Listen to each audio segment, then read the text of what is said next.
kicking off today with something that was a seed that was planted last year, this time of year, when my cohort here attended School Docs and saw that this might be a great venue for just what we're going to be doing today. Remind you to turn cell phones on if you're tweeting about us, turn them off if you're not. I have to change that this year because everybody's tweeting out. If you've seen the screens out front, that's the activity that's been going on, discussing what's happening in the festival. And typical of early morning sessions, people be trickling in and trickling out going to other sessions. So that's the nature of these, because I know a lot of you are new to the festival circuit. I'd like to introduce our moderator, for lack of a better term. You're going to be doing it all, I have a feeling. Bouncing around and keeping things under control here. Because we have a lot of presenters, but Dr. Henry Stevenson Perez is a guest attending physician and senior research investigator at Walter Reed Military Medical Center in Bethesda. But he also serves as a volunteer for this nonprofit group that you're going to learn about today. So I don't want to take any more of your time. Thanks so much. Matt, I really want to thank you for sponsoring this space and also for just all of your investments in our program. You folks could really help me tremendously, help all of us tremendously with the time. Are we on time? What time are we? We're starting right on time, and you'll get 15. She'll let you know when you've got 15, 5, and wrap. And we can all work together. So if I could start to break down some barriers here.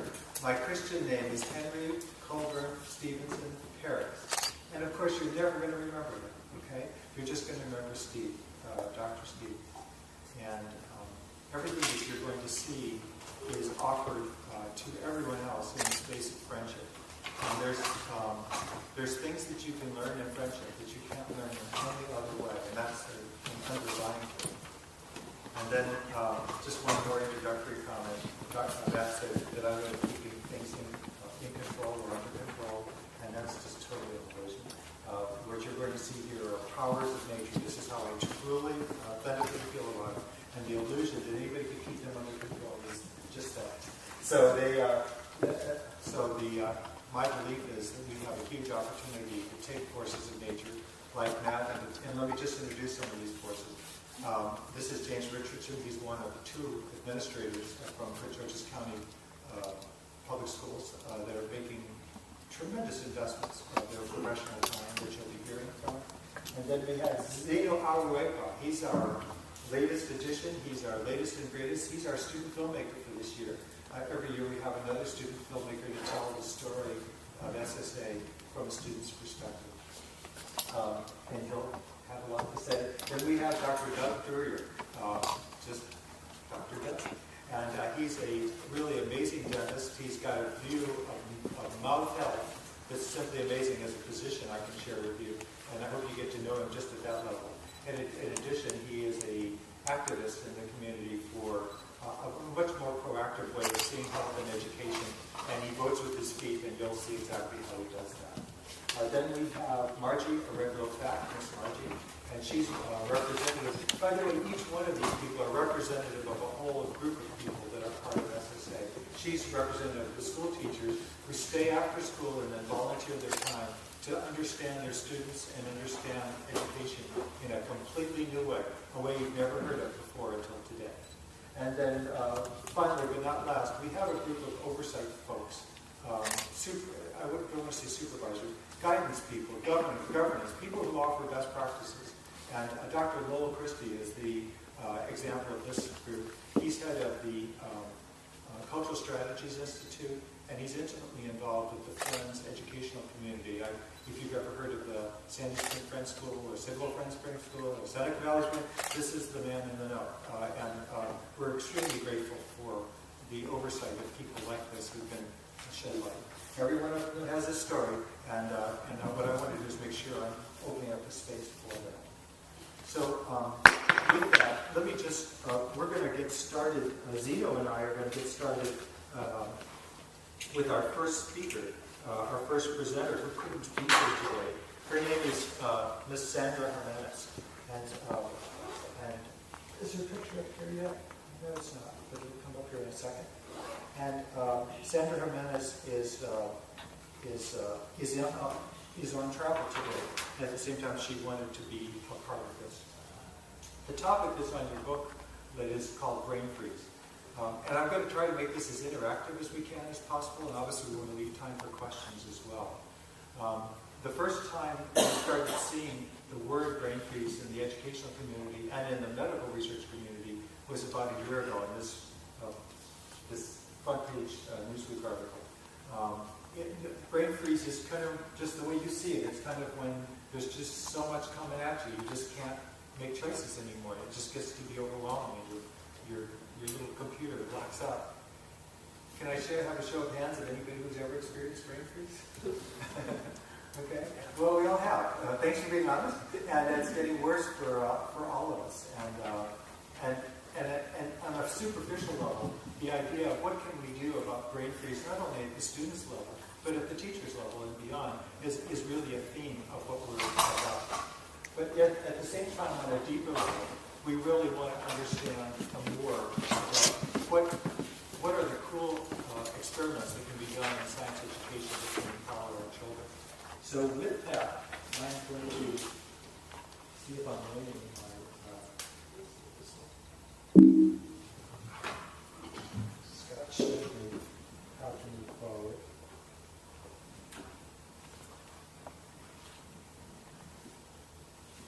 Sandy Jimenez. Sandy Jimenez is, there are many godfathers and godmothers to this program, this all-volunteer program. This is certainly one of them, and she would like to tell you her story. Zeno was kind enough to, as soon as he became the filmmaker, to start delving into the history of the program. He convinced her to go on a tour. And he took a video of her sort of taking all of us back 6 years as to how this idea got started. There are a few ideas that we just want to get out into the open. They're just words that you're going to hear. One of them is called SKM, and another one underneath that you can see is SSA, and the third one is called the Fourth Economic Period of Math. Let me just tell you briefly what they are. For today, the most important thing to understand is that when you hear the term SKM, just think of a tool set. Just think of like a hard computer or literal tools or a projector. And they're tools that help very ordinary, normal people from 10 years old on to see science in a brand new way, to see depth in science. We'll come back to this in a little bit as to how it actually works. But it's these concepts that actually frame how people look at the world in a brand new way. And it makes them extremely powerful in this new world of science. So that's what SKM means. And when you hear the term SSA, you think about a program based on these tools. It's where kids go into an immersion space where they actually use these tools for a whole month. And we'll talk a little more about that. The purpose of this is it's a laboratory that has been created for the last 6 years. It helps both adults and children to internalize the power of these tools that you just saw. And the last concept is this one, which is the word economy. All of you hear about the word economy, right? We all know we have something called a bad economy, I guess. But if you say, so what is an economy, that's a problem. Sandy addresses this very openly. I want you to know what she's thinking.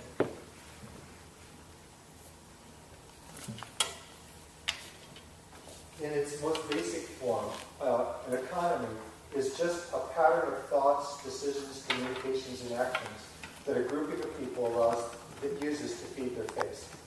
You want an economy to do more than feed its people. At the same time, if you can't feed your people, then you don't have a viable grouping. And it's at the core, you have to understand what is those patterns of thoughts. And she's going to keep taking you into this space over and over again. Based on this idea. On the land that you're sitting on right now, that we're sitting on right now, men and women have been talking just like this, morning to night, for about almost 14,000 years. And the first economy was the hunter-gatherer economy, and the key idea there was they know that they don't have refrigerators, so they have to stay in relationship to their food. following the walk-in refrigerator. And then we know the day that this land got converted into agriculture, when it got deeded into actual farms in around 1650. And there now it's a whole new model, 30 acres to plant your seeds and you grow your food. And the next economy happened on this land in 1900. This is when the farms got taken away from this land and it got moved into supporting the industrial economy. This is taking low-value things and putting them together in an assembly line and making something important. But about 10 years ago, in the year 2000, all that stopped. And we are not a manufacturing economy anymore, but we're not really sure what we are. And at the core of what the issue is about this whole entire experiment is what is the new idea? What is the new way we think as a people to allow ourselves to feed our base? So that's what that's what you'll be doing. So let me, I think he said hit escape to be patient. And then here's Sandra Jimenez. Is it okay if I get started with her? Let's go.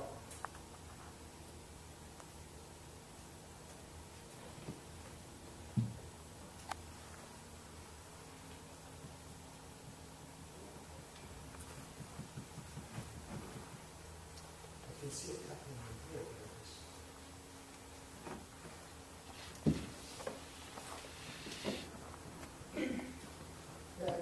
Would you No, I don't. I know this is a really but here's yours. I got it.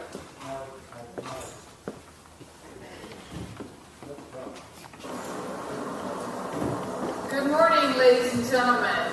This is where it all began. We're at Langley Park McCormick Elementary School in Hyattsville, Maryland.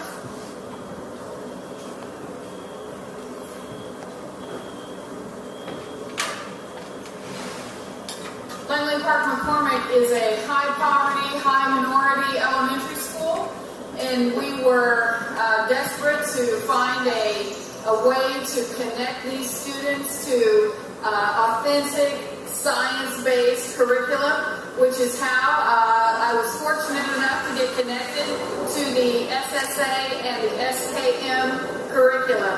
This is where it began and where we were really beginning the connection to the new way of thinking that SSA brought in, really searching for a way to get students into science because of No Child Left Behind and our focus on reading and math and really sort of a disassociation from science and really wanting to get back into the science-based curriculum, a new way of thinking, getting kids to look again into the science curriculum, and SSA provided us with that medium. So this was stage 2, Buck Lodge Middle School. Langley Park feeds into Buck Lodge, and I came to Buck Lodge after Langley Park, and this is where the SSA Summer Space Medicine Camp began. And Dr. Steve brought the students here to do all kinds of interesting space competitions with parachutes and rockets and incredible space experiments that they got to really experience science in an incredible way. You're going to find out all about that. James Richardson followed me here and continued the program for years after I was gone. And after this, High Point High School. High Point High School. And this is where it all ends, where we're trying to connect this to curriculum, to jobs, to higher education. This is where we want to actually be able to really turn this into the STEM school, where we're supposed to have a STEM academy, and we really want to make this a part of our public education system. We really want to make the connections into the career academies. Right? Go. So this is what it's all about. This is the FDA facility that we're wanting to make connections for our students to this major science organization. Also in this area we have the Naval Research Facility. We have a major university moving into this area. We have a hospital moving into this area, as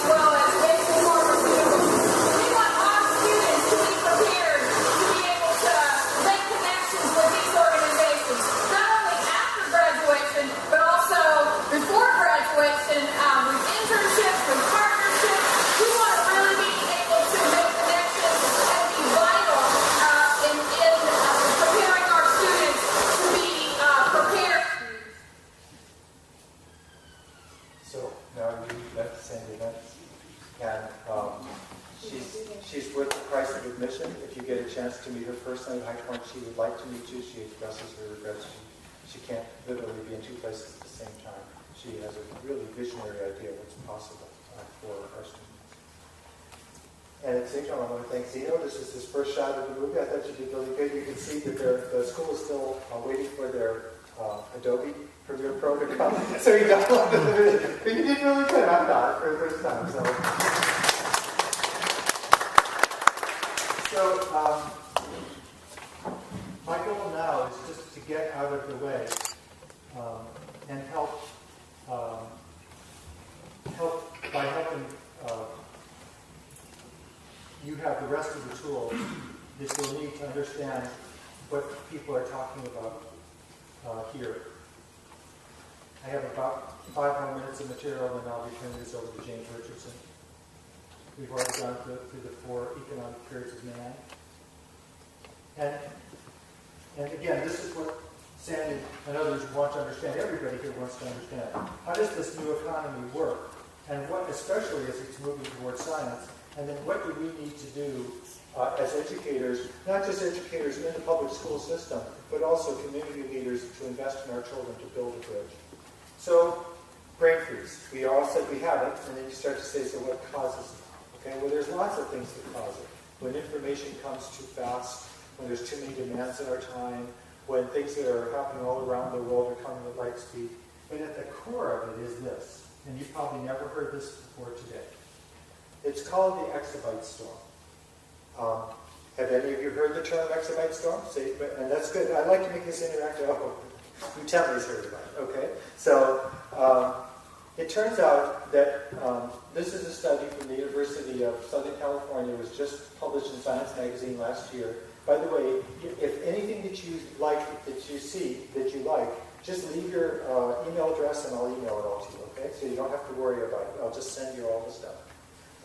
But the bottom line is that what you can see is that in 1989, they started studying how much data, information, and knowledge is being stored by humanity. And they had to create a word called exabyte. An exabyte is 1 billion gigabytes. And it turns out humanity only had 3 exabytes worth of stuff that they were circulating. As you can see, that suddenly changed around the year 2000. You see where it starts exploding? And the study ends in the year 2007. And by that time, we had 300 exabytes. Do you guys know how many we have today? Nearly 900 exabytes. We're only 4 years later. And we create data sets like there's no tomorrow here, because you're going to see we use video. We videotape everything. And we have to store and cache it. We're probably a major contributor to this.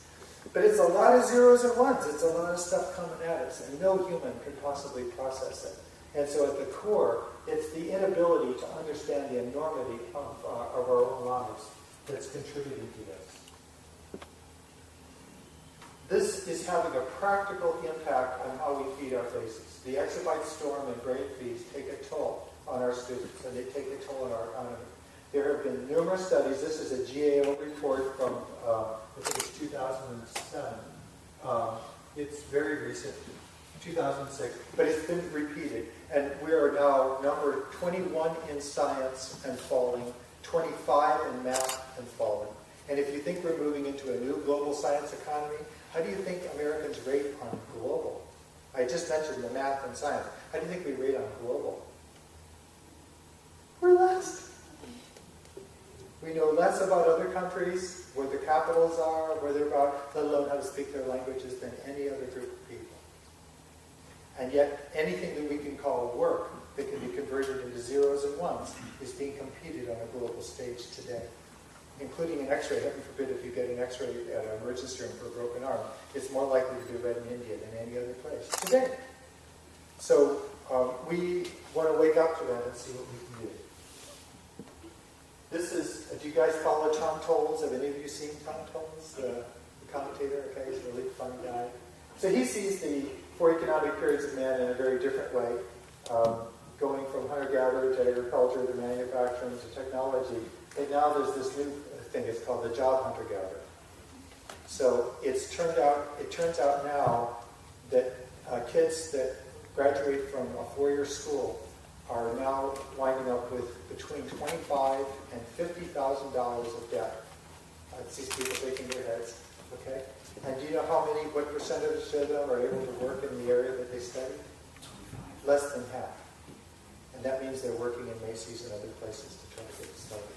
I think that's what that's trying to say. Okay. So very briefly, what is the SKM toolset? The best way I can share it with you is it's a system that's extremely easy to understand. Many of the children that you see here have gone through it or are going through it. Utami just went through it. It's easy to grasp. It takes about 15 hours of time.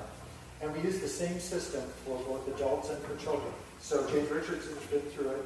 Dr. Lowe's been through it. And they can all speak the same language. And you say, so what does it allow you to do? Well, it allows you to see things in a new way. And that might sound kind of weird or kind of existential, but it's really not. Humans have been wanting to understand things and see in depth in fresh ways all the time. Does anybody remember these glasses, these kinds of things? These little 3D glasses? And they were pretty irritating, frankly. But the idea was they were supposed to help us to see, more depth. And they didn't really catch on. What did catch on, of course, were these guys. Have any of you been to a 3D movie now? Okay. Have any of you been to a movie where people reach out and try to touch the, it seems so real, you can feel like it's coming at you. And there are now one patent every month now, a new patent from Microsoft, from Apple, and others. They're going to create holographic spaces. We'll actually be in movies that will be holographic very, very soon. And these are new ways of seeing. Imagine your chair right now suddenly changed from where it is now, and suddenly it's moving at 60 or 70 or 80 miles an hour.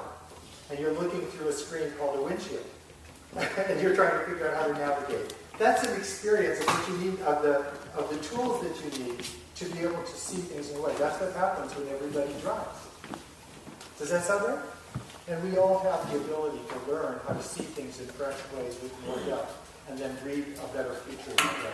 And so these are some of the metaphors that we use to describe what the SKM toolset does. It's a 15-hour experience where you do experiments, particularly this one side here where it says at the atomic level, the molecular level, the cellular organism, but then also at family, neighborhood, professional, citizenship, and world. These are the 10 dimensions, scientifically measurable dimensions of life experience that are happening all the time right now, including in this room. And people who have learned how to use these tools can do this analysis instantly and communicate value much better. And the prize is what you see on this side, something called sustainability. With these tools, it makes it much easier to make sustainable decisions in science with others. You saw Sandy Meadows talking about Science City. I want to just share with you briefly the journey that she showed you. She started at McCormick Elementary School. How do you get there?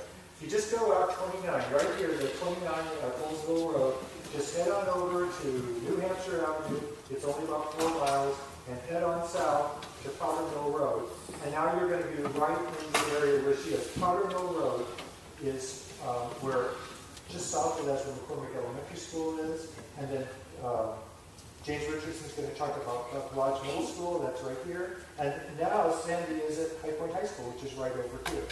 And these open to the public, and we hope that you'll come and visit. The prize is right over here. In this square here is called Science City.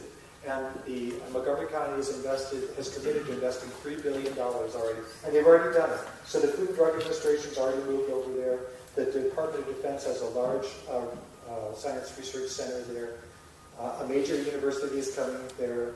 A major medical center is coming there. And then the pharmaceutical companies are going to do what they did on 270. They're going to come where the FDA is. Does it sound like a lot of jobs? And the question is, how do we build a bridge between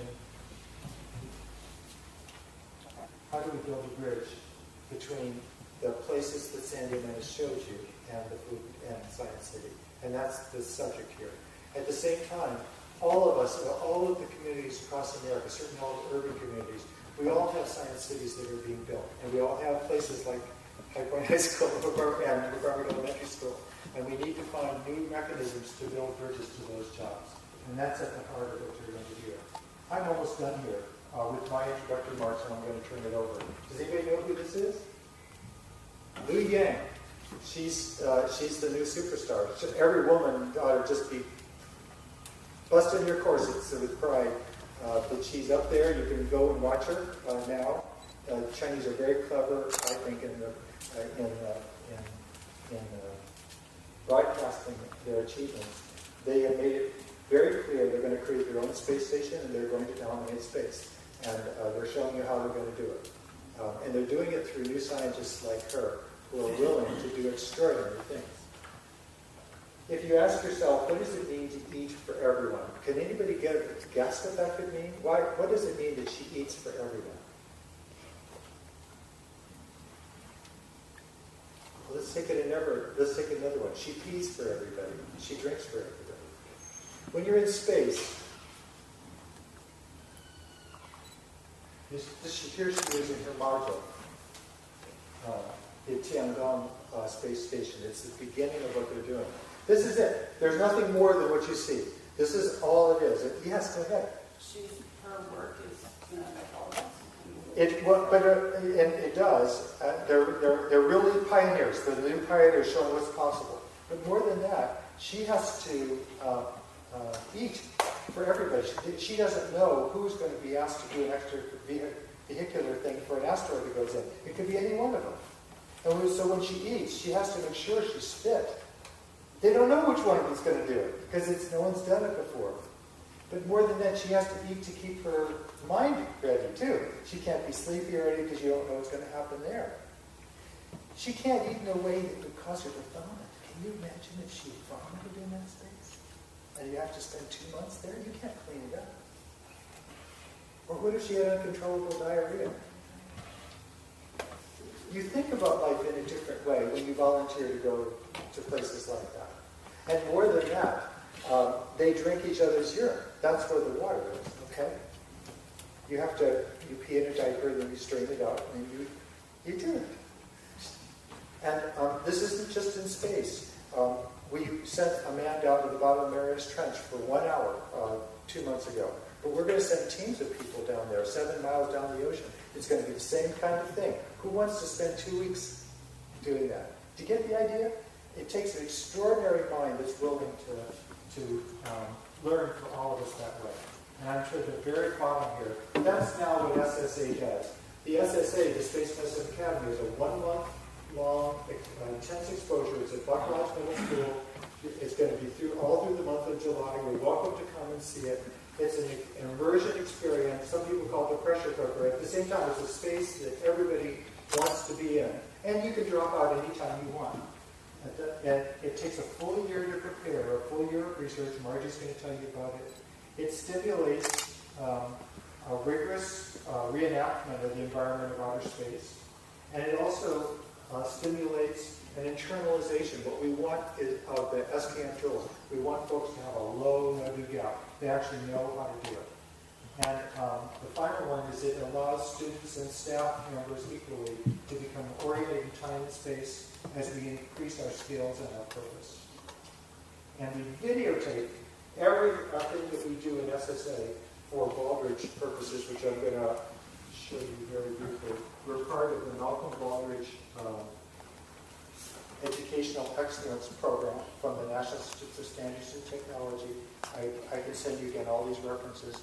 And we need to document everything we do to document our progress that way. And videotaping is vital. And then Marge is going to tell you the second reason is we do unique educational research projects. And we keep all of our evidence on video for that too. So with that, I'd like to turn over to James Richardson. I hope I've given you the setup you need. Good morning, everyone. My name is James Richardson, as Doc just said, and I am the principal at Buck Lodge Middle School. The wonderful thing is I have the unique position of having to balance everything that Dr. Steve has introduced to you this morning. Something unique about Buck Lodge, and just to give you an idea of our demographics, we are in a high poverty area. Our students, we have about 900 students. Of the 900, we have about 88% that are free and reduced. What does that mean? That means that The average income of a free and reduced family is for a single parent, $32,000 and below. For two parents, it is about $50,000 and below. So we're at 89%. We also have a high Latino population functioning somewhere between 78 and 80%. And then the other 22% is everything else. Very diverse population. But it's a wonderful place to be. I call it the perfect middle school. And I say it's the perfect middle school because it's definitely the perfect middle school for me. When you look at our test scores, we're functioning in the top 10% of Prince George's County as far as middle schools. We're looking at test scores in comparison to those that will rival most of your Title I schools with high poverty, but we're functioning at the top level of that. And we continue to grow. We have grown as far as our student achievement scores consecutively in the past 5 years, an average of 3 to 10%. And so our numbers this year are still trending higher, and we continue to grow. Also, we started an initiative this year. This is where the balance comes in, where we were elected by the Title I programs to receive, through a special grant, iPads for all of our students. So at the beginning of this past school year, every student in our building received an iPad.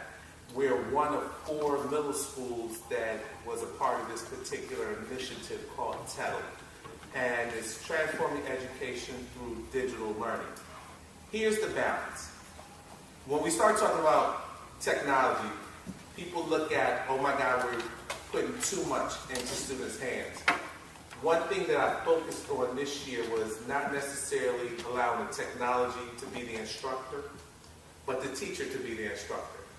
And it's about developing teacher capacity and utilizing resources in order to gauge students differently. And a part of what we had to do is to teach teachers how to utilize the various resources. And this right here is a very powerful resource. Oftentimes we ask students to answer questions. Well, this allows students to answer questions in a very different way because they have it at their fingertips. They're able to look at multiple sources of information, synthesize that information, and then come up with their own conclusions based on the references and the materials that they actually look through. And so the balance this year was, how do we utilize the tool as an instructional tool and an instructional resource, but not the only resource? How do we otherwise utilize different manipulatives and also, I guess, instructional practices in the classroom to engage students? And that's the balance. When is it enough and when is it too much? It becomes too much if a teacher just tells a student to come on in and get on your iPad and go to this website. But that's not utilizing it as a resource. It's using it as a source of them and replacing them as the instructor. One thing we actually moved our teachers and students from is users of information to creators of knowledge, where they were creating books, they were creating projects, they were creating research papers. And I'm talking about to the point that we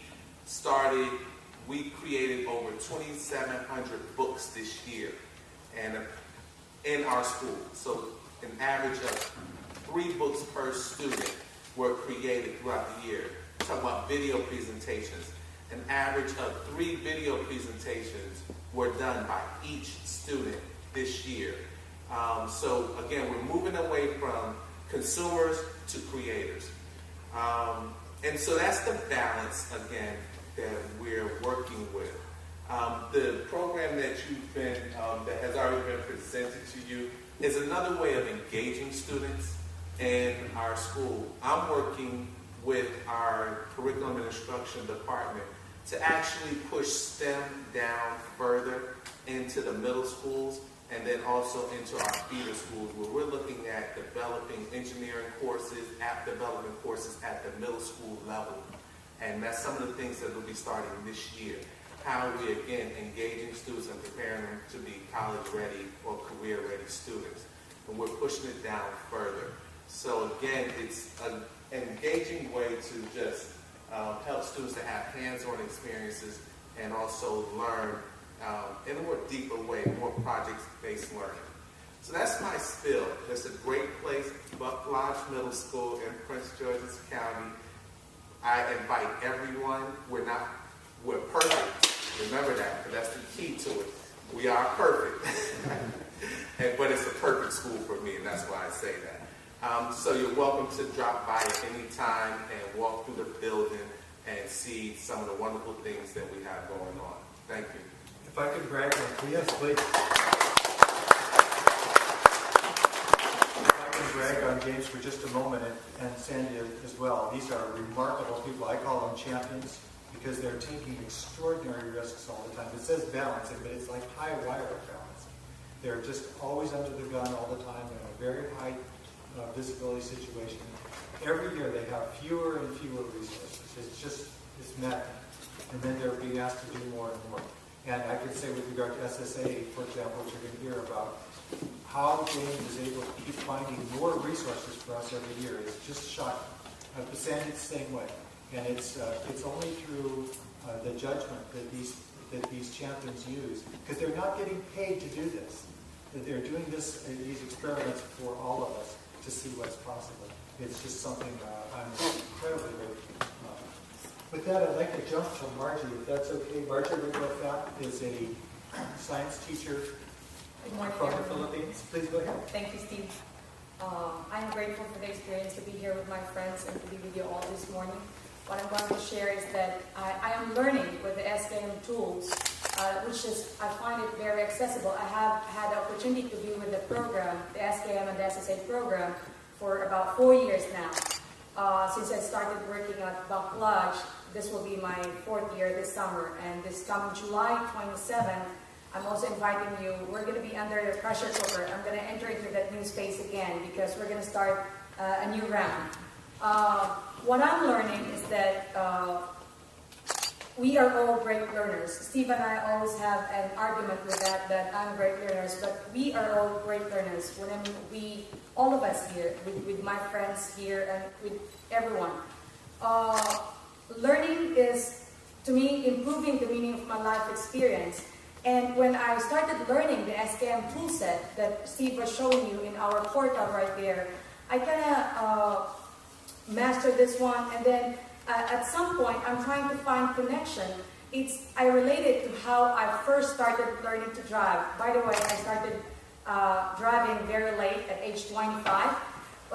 Imagine my first drive through the interstate that I have to pick up my speed in a 65 miles per hour. Back home, it's only 45 kilometers per hour. So that's but then if I relate my experience in driving as how I learned these words in our, using the scientific method, using sustainability, learning, and the 10 dimensions of the living system, I see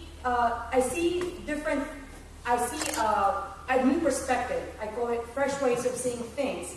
But maybe that's an advantage to me as an immigrant. I see it as an advantage because if I'm in the Philippines and I see problems, say in our education, Steve mentioned that America is ranking 21st in science and 25th in math, plus the cartoons that was shown there.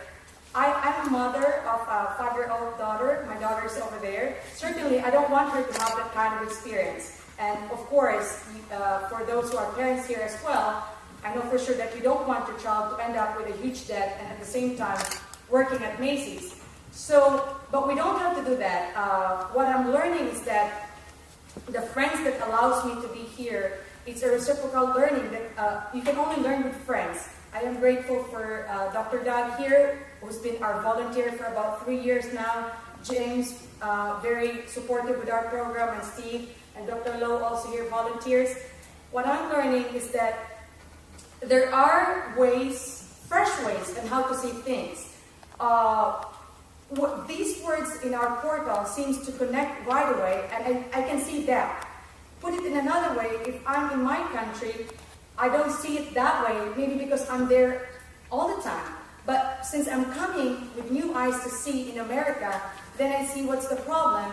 But that leads me to gravitate to these leaders that I'm very helpful. I'm very grateful for these leaders that are willing to talk about what the problem is. At the same time, this global education problem can only be solved in small local spaces.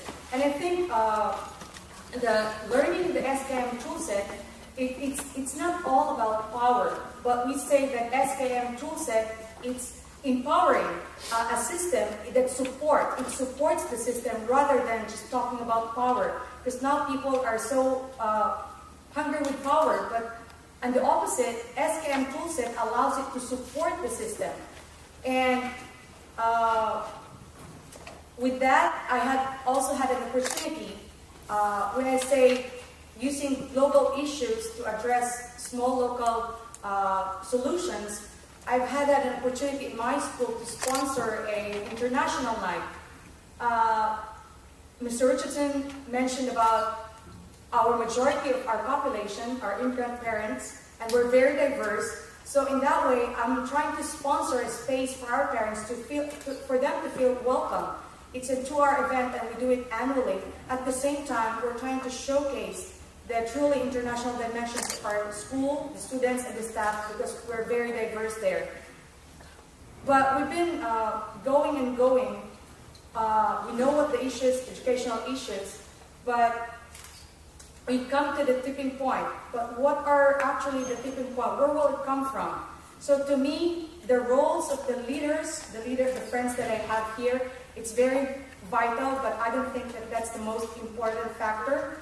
We are grateful and we celebrate for our parents. We have Mrs. Aburegua right there. She supports her children to complete the SSA program over the summer, and that we celebrate. At the same time, the students are there and our volunteers, they do it for free. But then what I think the tipping point would come is from teachers. Not that the leaders, that they don't see the problem itself, it's just that they're just too high over there that they can't see what the really major problem down here at this level. So to me, what I'm learning from SKM toolset and in my partnership with the SSA, SKM is a toolset that allows ordinary Americans. You don't even have to be a science teacher. And in all ranges, you've seen Sandy talk about from elementary level, we did SKM for the middle school level, and now we're branching out into the high school level. So it's regardless of age, regardless of whether you're a science teacher, you're an ordinary American, to master the skills and to experience it in yourself. What SKM toolset allows us to do when you've reached or taken, our kids have taken the SSA program over the summer, is that it allows them to internalize what the experience of science is, the science skills. We say that SKM toolset, it's a language. It's not even, it's its own scientific language. It's not Tagalog, which is our language. It's not English or it's not Spanish. But there are about 1 million words in English, but there are about 20,000 words only that are being used. So what are those words and what are those quality of words that could change immensely that we can be successful and thrive, we said, in the 4th economic period of man. So I am grateful for the experience of SSA with my friends and the people that are willing to talk about these issues, mainly because SSA is also based on the Baldrige educational experience. We do research, we ask the hard questions, and I'm grateful for that we are being supported in our county to really ask the hard questions. You've heard Steve talk about Brainfreeze. So, and every year we do ask research questions that we really want to know, and the kids want to know, the administrators, the teachers wants to know. So with that, I'm inviting you to come look at that, see us in action over the summer. It's at Backlash Middle School, so we're going to do another round of SSA program this summer. Thank you. If I could just brag on Margie for a second. when I first talked to her about, like she said, 4 years or so ago, she talked exactly the same way she talks now. Except I couldn't understand the words she said because it was in Tagalog. But I could understand her expression. She's going like, all the things we're doing. And she is a great learner. And she stimulates me to learn and our students. I brought a copy of her latest paper, her research paper here, if any of you want to see it. She's really grown as a researcher, I think, and really contributing a lot with her fresh eyes that she's looking at the American experience. Hopefully you can see how committed she is to finding solutions. No complaints, let's just get moving. We can do this. And she's helping me to understand. And not just her, the other teachers that she's recruited, she's speaking for other teachers too, to say, and I think everyone here will agree, if the teachers aren't in the game, they really aren't going to be able to help the students. If they can't make their minds work, then there's no possible way the students can make it work. So I just applaud her in every way, and I'm sure you'll have questions for her at the end. I think now we want to hear from Zeno very briefly. And Zeno is, we met, 2 months ago? For the first time, and we've become good friends. And he speaks well for himself. He's he just graduated from 9th grade, starting 10th grade at High Point High School.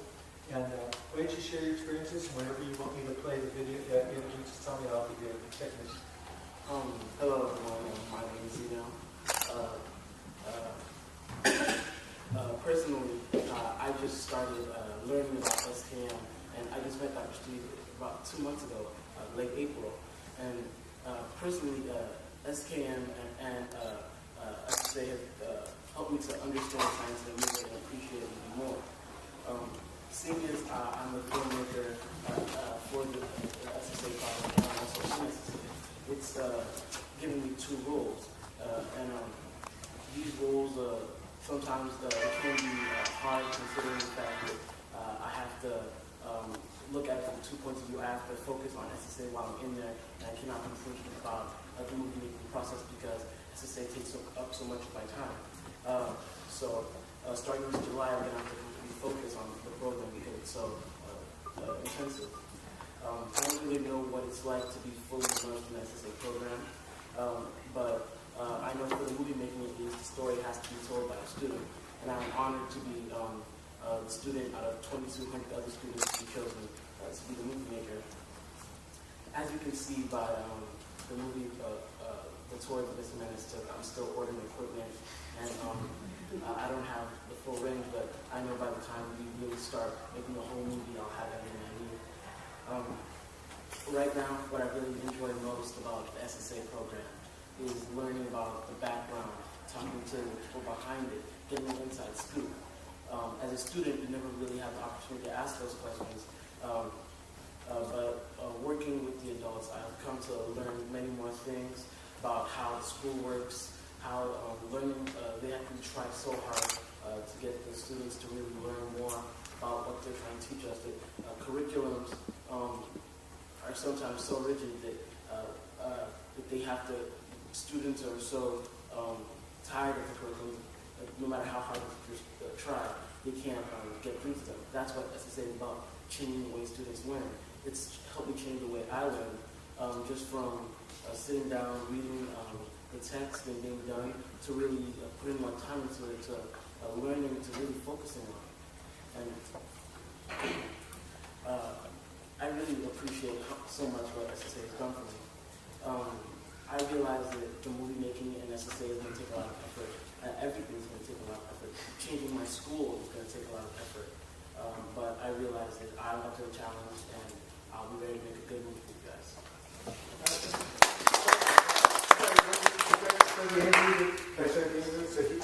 So Zeno's got this way, it doesn't take long to talk to him, so the wheels are turning in here, and you'll see this in just a minute. We're just driving with Sandy Menace to the interview, and he's got the camera going, and he's peppering her, so let's see if this comes online.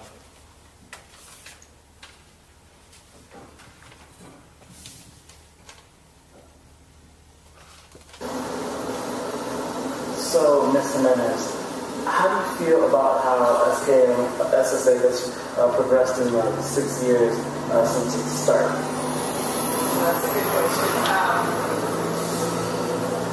Well, I'm happy that we've been able to do the progression that the schools that I've been at have been schools that have some of the same kids in them, because we've been able to work with some of the same kids, but at the same time, I still wish that we could have done some things faster, but everything takes the time that it takes. I'm glad that we're here and that we haven't given up, that we're still continuing to progress with this. I think that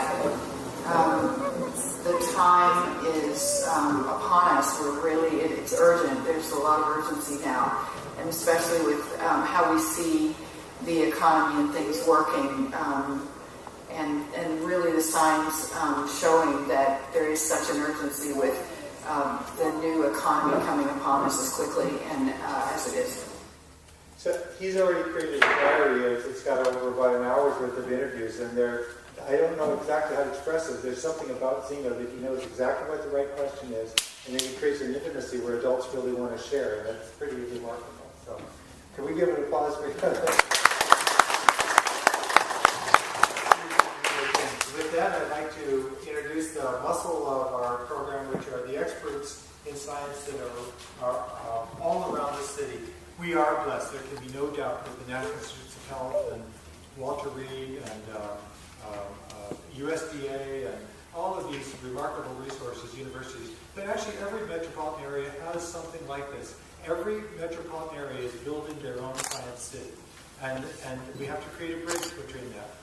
But then how does that bridge work? Well, it means that some of the experts who are there need to take the walk out of their cubicles or whatever and come into the school. And now you're meeting one of my heroes in that, Dr. Douglas Kruger, this amazing Dr. Douglas with you. Thank you all for being here.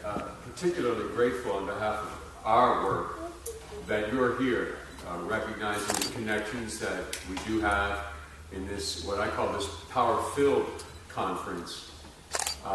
We heard earlier from James about being perfect.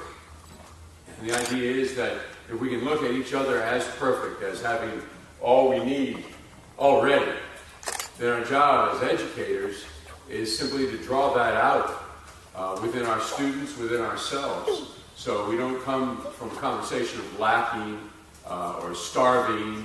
We come from having all we need. Our job as educators, somewhat perhaps as our job as parents, or perhaps as mentors, in nurturing and support. And there can be a dark side to the idea of nurturing and support, because it becomes oftentimes a lot of hand-holding and a lot of, here, go do this in this way. And so what you hear about our program is the idea of empowerment. And it's that same thing. If we can draw out of our students that self-empowerment and let them know that it's safe, we have a landing for them, we're holding them. And the idea, that age-old idea of roots and wings can really take off in our space program. So, why bother? Well, the other thing I think that we really make our point of is for the sake of something larger than ourselves, for this self-encapsulated ego, this box of rain we call the human condition. It can be for the sake of something much bigger. So as our ancient wisdom traditions have told us, if we make every decision right in the middle of 7 generations, we can use the idea of teachers, the teachers of our teachers' teachers, our great-grandparents, and our grandparents, and our parents. 3 generations that came before us right now. And if we're making those decisions with the idea of our children, and our children teaching their children to teach their children, it opens up the story of the educational process, of the empowerment, for a much bigger purpose. So it's not so much the here and now, it's the here and what next. Which really moves us into the question, doesn't it? You hear about sustainability, sustainable environments, sustainable economies, sustainable educational models. That's too small now, isn't it? It's got to be about thriving. And if in our educational process, our students have brain freeze, they're taking in these exabytes, and we'll need a new word for that real soon. And they're taking that all in, and they're spitting it all out, and we're passing tests, passing that muster. But are they really thriving in that system? Are they really self-empowered in that system? So those are the questions amongst all the programs here in this conference. What about it is sustainable? We're going to hear that a lot. Truly, what about that is thriving? Are our kids really growing? Are they living in the educational systems we're creating? And that's what SSA does. You come and see us do our work, and you'll see a board filled with this incredible language of science, and you'll see kids living in tents figuring out what they're going to eat. And they're thriving in that model. Now, it's Proust who said, and I paraphrase, it's not a matter of seeing new territories, it's a matter of seeing the same territories with new eyes, new vision. And you hear a lot about our program with regards to vision. But what do we want our kids to see? We want them to see the whole, and we want them to be able to break it down into its parts. And we want them to identify mentors, and mentors that, again, inform this idea of thriving. And we want it to come from a place of values and goals. A true flow experience. Intrinsic values satisfied through achievable goals so that they are in the flow. Not too demanding, it's not boring. It's just exactly the path we want them on. And this is what our program shows them in every dynamic way it does. So we sum it up really by seeing the world. And we know about this model of the world. And the world together is as much as you have a ball of yarn, and we have that, and that's our world. And when you look at the world, in SSA, we do a lot of things and tear things apart. But when it all comes back together again, we've got this connection. We've got the connection in this whole symposium today of people doing similar things for an educational process. And so the world, it comes, it goes, but it's held together.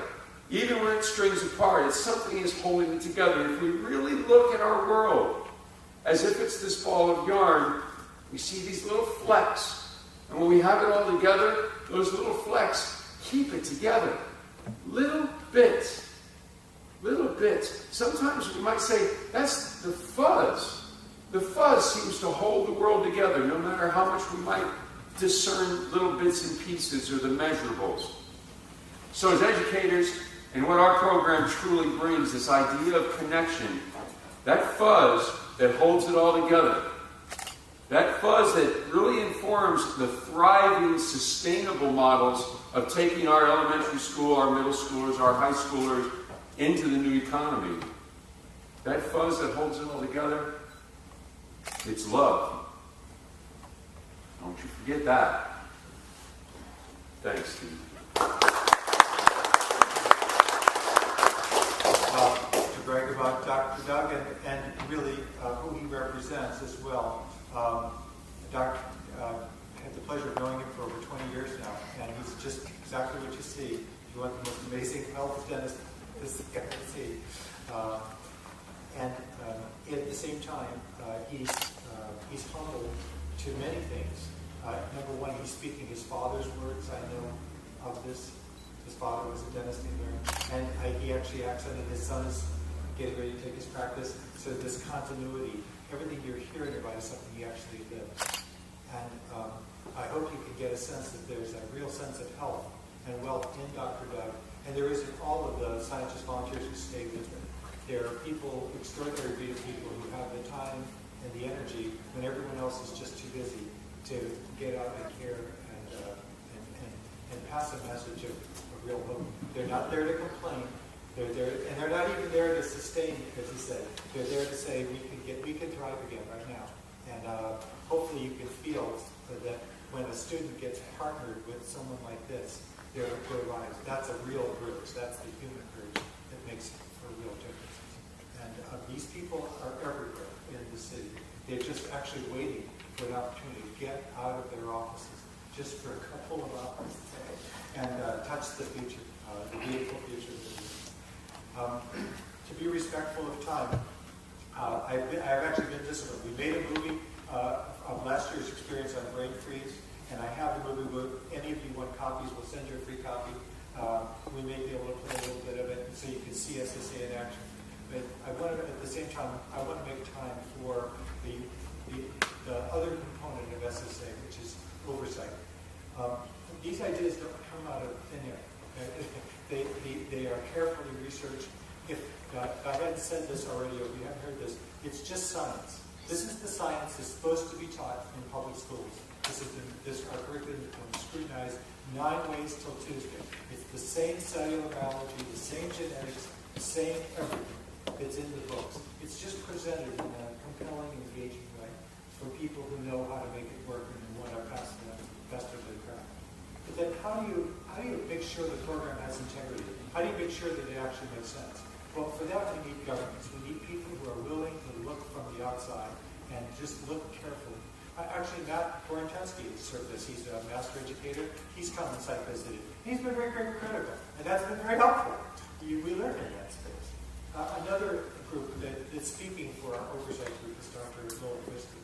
Dr. Lola Christie is director of the Cultural Strategies Institute, and as I mentioned before, he's also a part of the Brain Trust that supports the Friends Educational Community. Now, the Friends Educational Community, I hope you get a sense, nothing personal, but they're perfect too. They're perfect with a lot more resources for whatever that's worth, and they deserve it, I think. They work really hard to champion excellence in education. And just to set the stage a little bit for what you're going to hear, they're deeply concerned and very grateful that people like Dr. Christie are willing to invest time in our program because they bring some amazing ideas to the table. And I'm just going to share with you one. The Friends community are known for the last 300 years for being champions of peace. I mean, that's what they're peace activists. It's not easy to be peaceful that way. It takes a lot of effort. And one of the ways they do that, I'm just learning, is that, and why peace and education go so tightly together in their mind. Ready for a radical idea? It turns out to be just extraordinarily difficult to take an educated man or an educated woman and convince them that taking a gun and resolving their dispute with somebody by killing somebody. The more educated you are, the less attractive that idea is. And I believe that the Friends community is an example of the kinds of groups of people that are really trying to say, so how do we really get along with each other? And more than that, as Dr. Doug says, how do we learn to take our perpetual differences and turn them into thriving opportunities? I hope that's setting the stage. Dr. Wells, please take it away. Thank you. Thank you for being here. Ralph Waldo Emerson had a great saying. He says, everything has 2 handles. Make sure you pick it up by the right handle. And what was being said here in this panel today was there are ways of looking at science, and I had the privilege of reading through the high school science textbooks from cover to cover, and a lot of the other textbooks. What I want to do is contrast what I saw in those textbooks with my father's education in a one-room schoolhouse, Davis County, Bloomfield, Iowa. He was able to graduate from middle school at age 11, went to high school at age 11, graduated at 15 from high school. I said, well, what was it like being in a one-room schoolhouse? Because you had 37 students, one teacher, 7, 8 grades together. He said, well, it's very simple. If I was bored, I would listen to what the other students were learning the years ahead of me. Oh, and by the way, I had to teach every student behind me because that one teacher couldn't do all the teaching. I had to actually know the material from the inside and be able to teach it, not just learn it. And that's very different. We know we're in Washington when we start using the alphabet soup, SKM, SSA. But what it comes down to is a very important word that was used on this panel continually, which is empowering. How do I empower my mind relationships, my thinking, not just what I read in the textbooks. I almost think it's criminal the way the textbooks are set up. Why? Were they done by experts? Absolutely. Were they done by the best and brightest? Yes, absolutely. And that's their flaw. Because it was done from the outside, all the innovation, the science, the thinking went down to summarize something in a textbook. You read about the Treaty of Versailles in history textbooks. It has no relationships, no fuzz, no relationship capability in your own mind. What I've seen in the science knowledge management, only a tool set, is the ability to say, I have an assumption on how the world works. And Dr. Steve will challenge every one of my assumptions scientifically. So I am involved like my father was involved, having to teach the kids lower than him and learn what the kids above him taught, so he could teach. So it's an empowering education. Several years ago, I was with my son in Scotland, in Dunnottar Castle. It looks out at the North Sea, old castle. We had just been up to Orkney, a culture 5,000 years old. People were living in these Menden huts. And basically, for 5,000 years up to this Dunnottar Castle, there were wars and rumors of wars forever and ever. And it really wasn't much different. It did some fancy, stone masonry work in these castles, but it was basically just like 5,000 years ago. In this one looking out to the North Sea, all of a sudden, this series of jets started coming over. It was the U.S. and the Royal Air Force going down to the first Iraqi war. And it was like, wait a second. We've just been 5,000 years and things really haven't changed very much. All of a sudden, jets are going over here. Now I turned around and there was a fireplace. Now the roof was long gone, it's just a stone. And above the fireplace was inscribed the date when it was created. 1648. I was born in 1948, so that was only 300 years later, and this is 50 years hence. I said, what happened from 5,000 years to 1650s, basically, and then all of a sudden this radical change? And the one change you can identify is Francis Bacon in 1622, that created by 1648 the Royal Society. And what did Bacon talk about? He said, the mind is a naked, vulnerable thing. It's susceptible to idols of the tribe, idols of the marketplace. But if you give it the right tools, if you do the prosthetics of the mind to go out and grasp and figure things, and he outlined the scientific method. And that's what these programs, when we talk about science, knowledge, management, it's only a tool set. It's grabbing things by the right handle, not by the content, not by the way the textbooks are structured now, because it's a summary of what experts. They took out the most essential aspect, which was, how do I discover? How do I think about something? And challenging it each and every way. And this idea of going from elementary school all the way up to high school with tools of thinking based upon science. And that was the difference between 1648 and that area when I was born in 1948. And then 50 years later, we have jets going over here. It's the scientific method that has gone from sort of a specialist individual world to now each one of your students, each one of your teachers, each one of our society must live in a scientific world. And we had darn well better have the tools, the prosthetic devices to go out and grasp, just like a microscope, just like a telescope. It accentuates our vision. All the answers are here in front of us. Let me just conclude with another story. I was out in Silicon Valley for about 20 years. I was at Stanford Research Institute and created a program with some others called the Technology and Innovation Management Center. We had the Japanese come and say, teach us to be creative. I thought that was interesting. How do we teach creativity? How do we create innovation? They had mastered manufacturing. They had copied very well. How do you teach that? And what I did was take a normal chopstick. Yep, a little thing like that. And then I took a very fancy chopstick, really an artistic expression. And then I took something you've probably seen in those little fancy cocktails, exotic cocktails, those little umbrellas that you can sit there and rice paper, you can open them. I said, what was the type of thinking that went into each one of those stages? Here, pretty basic.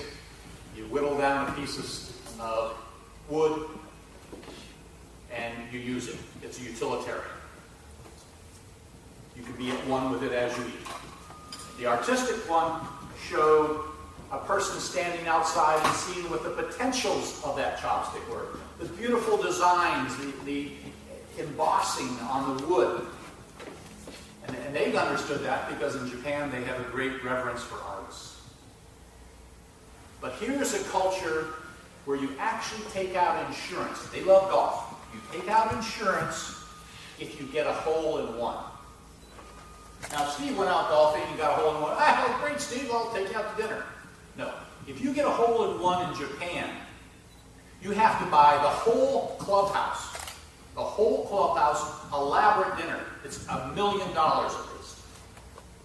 They want to take the exceptional person who's standing up and move them down. Equalize. I said, remember your artist over here. Now, what about your little umbrellas that you used to make? Oh yeah, we used to do that a long time ago. We do that. We're sophisticated. We make umbrellas. We make Toyota wonderful convertibles. I said, yes, that's exactly the story. The intelligence to make wood, the intelligence to make the artist, stepping outside the system, the intelligence of linking up the rice paper manufacturers with the ink folks, with the bamboo folks. That started a network, a human network of learning. And then all of a sudden you're able to make a real umbrella. Tote. Go out there and you see that. Now you're able to go out to there. Think about how each mind was different. And then you can become creative. So you can blame those little happy birthday cards, Christmas cards that say jingle bells. It came out of our group with a Japanese group. So you know who to blame now. As well as microwave popcorn.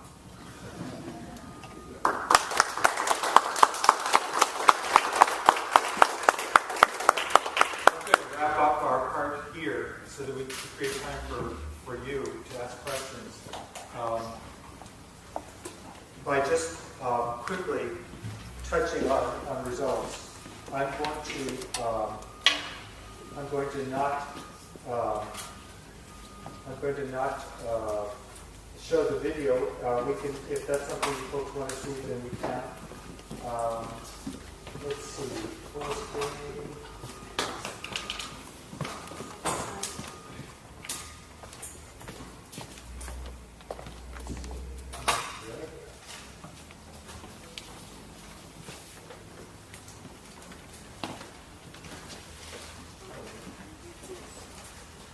Stop telling me to be patient. So,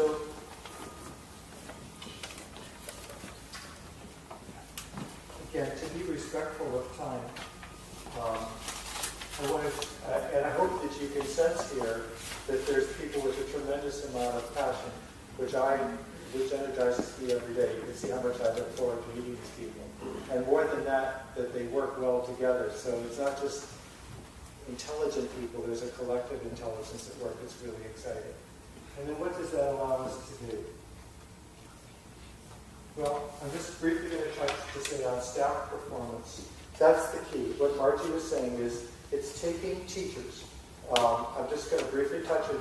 It's taking teachers and helping them to want to stay after school at 3:30 and to get empowered with the SCAN tool set and to start to see how they can get new eyes to see. You don't have to be a science teacher. You can be an English teacher. You can make an art teacher. We're all going into the science space together, and you have to all figure out how it works together and have to show our skills, music, from a science perspective in this new economy. And it gives them the tools to do that. We've made breathtaking strides in this. By the end of this summer, Sandy Jimenez is intending to have more than 40 teachers trained in this system going into the fall. So it's going to give a real headwind of competency at that level. And of course, it's going to just give us more people to draw on as we do these programs. The Science Medicine Academy is one program. Another program we were designing is something called Treetops, where kids spend their whole summer at 100 feet above the ground doing canopy experiments. Another one is Baywatch, where they go on a special boat on the Chesapeake raft to start doing analysis. These are very dangerous places to be. They're pressure cookers, but if you're excited, it'll be fun. Okay, I see a wrap up. Student performance. We, in every possible way, the students are just setting records for doing at some level, in some cases, doctoral level understanding. And our research program this year is to show how much of the HSA criteria they can fulfill in just 3 weeks. Family satisfaction, we have some family members here you can talk to. They've been our family members are heroes, and they really support us, and that's important. Scientist volunteers, you can talk to Dr. Doug. The ones that stay are really driving this in tremendous ways. The administrators, the champions I call it, without them, if you want to set up an SCAN program in your school, we can do it. You got to have a James Richardson, somebody who's willing to think outside the box and look for resources in a creative way. And then have the discipline, he said, that balance, to constantly say, is this really working? Is this really giving results? That's a special kind of person. Educational research achievement. We finished our first paper. We're getting ready on our second research program right now. Quality educational excellence, we won't talk about it. It's really important. You've heard from Sandy and from James wanting to change the culture, to institutionalize STEM at the lowest levels. Student job placement, that's an area. Okay. So we are done from our end. Are we done with is there any time for questions? No. Fortunately, we have to turn around, but we do hope that you will fill out your evaluation forms and come back to the next session, which is beginning in about 15 minutes. Thank you so much.